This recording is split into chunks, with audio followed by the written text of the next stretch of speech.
माँ, क्या तुमने सुना?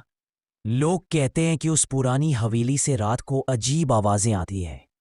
कोई कहता है रोने की आवाज, कोई कहता है हंसी। औरत की परछाई खिड़की पर दिखती है। गांव के लोग इतने सालों से डरते आए हैं कि वहां कोई जाता ही नहीं। पर मुझे लगता है कि ये सब डराने की बातें हैं। असली राज क्या है वो हमें जाकर देखना चाहिए। अगर हम नहीं गए तो हमेशा अफवाहें ही सुनते रहेंगे। वजह, तुम हमेशा बेवजह जिज्ञासु रहते हो। सोचो, इतने लोग क्यों उस हवेली से दूर रहते हैं? क्या सब झूठ बोल रहे हैं? क्या सब डरपोक है? हो सकता है वहां सच में कुछ हो। कभी कभी इंसान का डर ही उसकी जान बचा लेता है। हमें बचपन से समझाया गया है कि उस हवेली में मत जाना। तुम क्यों जिद कर रहे हो? अगर अंदर कुछ ऐसा हुआ जो हमारे बस से बाहर निकला तो? अरे भाई, मुझे तो वैसे ही रात को अंधेरे में छिपकली दिख जाए तो नींद उड़ जाती है, और तुम लोग हवेली जाने की बात कर रहे हो। मैं तो बस इतना कहता हूं कि अगर हवेली में भूत प्रेत नहीं भी है तो भी वहां का अंधेरा ही इंसान की जान निकाल दे। सोचो, टूटी खिड़कियों से आती हवा, चरमराते दरवाजे और अचानक गिरता पंखा। ओ माँ, मुझे तो सुनकर ही डर लग रहा है। बच्चों, तुम सब क्या बातें कर रहे हो? हवेली का नाम भी मत लो। उस हवेली की दीवारों ने खून देखा है। कई साल पहले वहां एक औरत रहती थी। उसका नाम सविता था। कहते हैं उसके साथ बड़ा अन्याय हुआ। वो चीखते चीखते इस दुनिया से गई, और तभी से उस हवेली में उसकी आत्मा भटकती है। जो भी अंदर गया वो या तो बीमार होकर लौटा या फिर कभी वापस ही नहीं आया। तुम सब जवान हो, जिज्ञासु हो, लेकिन याद रखो, हर सच जानना जरूरी नहीं होता। कुछ रहस्य जानने की कीमत बहुत भारी होती है। हाँ दादाजी, पर मुझे तो लगता है कि ये डर खत्म करने से ज्यादा हमारी जिंदगी खत्म कर देगा।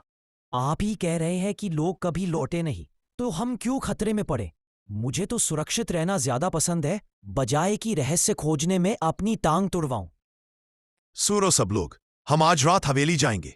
बस बातें करने से कुछ नहीं होगा। जब तक हम खुद जाकर नहीं देखेंगे तब तक ये डर खत्म नहीं होगा।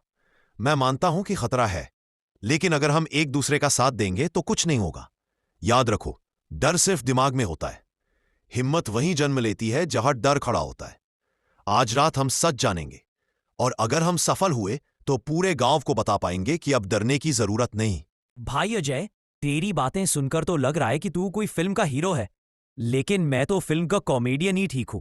मेरी हालत देख ले, अभी से पसीना छूट रहा है। अंधेरा होते ही मुझे तो अपने घर की छत भी डरावनी लगती है, और तू कह रहा है हवेली चलो। चलो, मैं भी आऊंगा, लेकिन अगर कुछ हुआ तो याद रखना, सबसे पहले मैं भागूंगा। अजय, मुझे पता है तुम रुकने वाले नहीं हो, तो ठीक है, मैं भी चलूंगी। लेकिन याद रखना, अगर सचमुच वहां आत्मा है और उसने हमें देखा तो क्या होगा? हमें सिर्फ बहादुरी नहीं, समझदारी भी दिखानी होगी। अगर कोई मुसीबत आई तो हम सबको मिलकर उसका हल निकालना होगा। मैं मानती हूं कि डर से भागने से अच्छा है उसका सामना करना।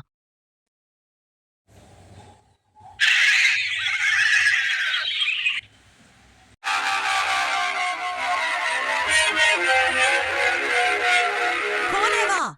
तुम लोग इस हवेली में क्यों आए हो?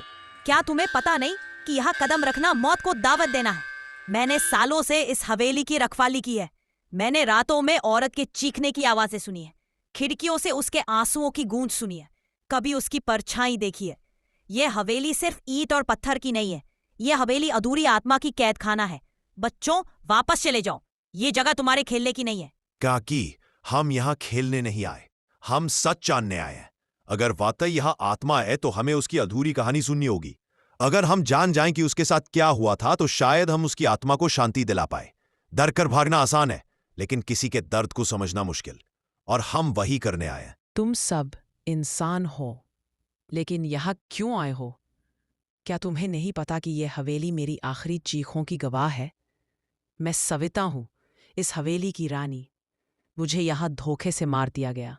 जिस पर मैंने भरोसा किया उसने ही मेरा गला घोंट दिया।